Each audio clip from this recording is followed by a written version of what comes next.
apakah boleh kita menganggap bahwa para nabi bisa saja lupa? Karena kita tahu manusia dalam keadaan lupa. Seperti Nabi Adam memakan buah khuldi, apakah itu termasuk dalam lupa atau seperti apa? Mohon penjelasan Abu. Nabi lupa,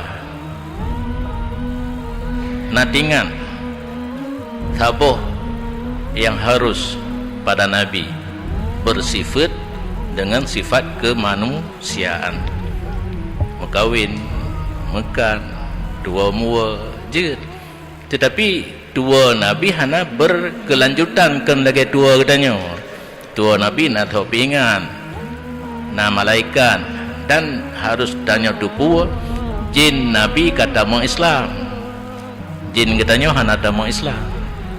Nabi nak jin ke sini, tapi kaitan mau Islam ini jin katanya hana tinggal hotel gede katanya dalam neraka nangon ni. Jika wajib dalam neraka hana Islam ipekaru katanya nak nangon ni kelang Quran qarin bi'sal qarin, seburuk-buruk teman itulah jin yang mendampingi kita. Demikian.